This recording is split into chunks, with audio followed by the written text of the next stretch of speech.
કોરોનાના કહેર વચ્ચે સેનેટાઇઝરની માંગ વધતા ઉત્પાદનનું કામ પૂરજોશમાં શરૂ કરાયું છે। કોવિડ પહેલા રાજ્યમાં 35 યુનિટ હતા, જે અત્યારે 300 થઈ ગયા છે।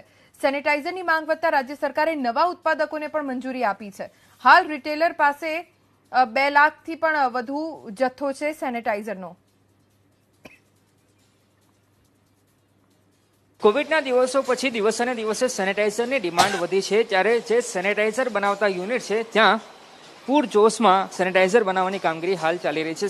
ચાંગોદરનું આ એક સેનેટાઇઝર બનાવતું યુનિટ છે, કે આપ જોઈ રહ્યા છો કે આખી પ્રોસેસ આપને બતાવવાનો પ્રયાસ કરી રહ્યા છીએ। તો સેનેટાઇઝરની જે બોટલો ફિલ થયા પછી એને પેકેજિંગ તરફ લઈ જવામાં આવી રહી છે, એટલે કે જે સેનેટાઇઝરની દિવસે ને દિવસે ડિમાન્ડ વધી છે અને લોકોમાં સતર્કતા આવી છે, જેને લઈને આ પ્રકારની જે ફાર્માસ્યુટિકલ ઇન્ડસ્ટ્રીઝ છે ત્યાં આ પરિસ્થિતિ જોવા મળી રહી છે।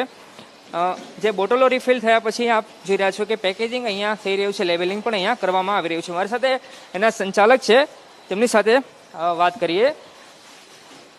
જે કોવિડના દિવસો પછી વાત કરીએ તો અગાઉ 30 થી 35 યુનિટ હતા, પરંતુ હવે 200 જેટલા યુનિટ સેનેટાઇઝર બનાવી રહ્યા છે। આપે ક્યારે ઉત્પાદન શરૂ કર્યું ને હાલ આપણે કેટલું ઉત્પાદન કરી રહ્યા છે દિવસનું?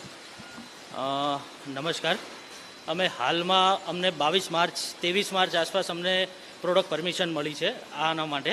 બાકી અમે જનરલી આ કોવિડ-19 માટે સ્પેશિયલી અમે એના માટે પરમિશન લીધેલી છે અને ત્યારે અમે સેનિટાઈઝર બનાવવાનું સ્ટાર્ટ કર્યું છે। ગાંધીનગર FDCAની પરમિશન અમે લીધેલ છે।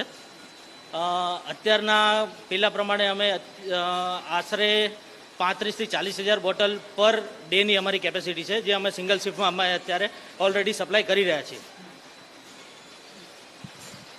આપણું જે ઉત્પાદન છે ગુજરાત સહિત ક્યાં ક્યાં આપ મોકલાવી રહ્યા છો? કારણ કે ગુજરાત એ ફાર્માસ્યુટિકલ હબ ગણવામાં આવે છે અને ઉત્પાદન વધુ માત્રામાં અહીંયા ગુજરાતમાં થતું જોવા મળી રહ્યું છે। અત્યારે આખા ગુજરાતમાં આપણું થોડું સપ્લાય છે। એ સાથે આપણે મહારાષ્ટ્ર સાથે કોલકાતા, વેસ્ટ બેંગાલમાં છે, ઉત્તર પ્રદેશ છે અને બિહાર છે।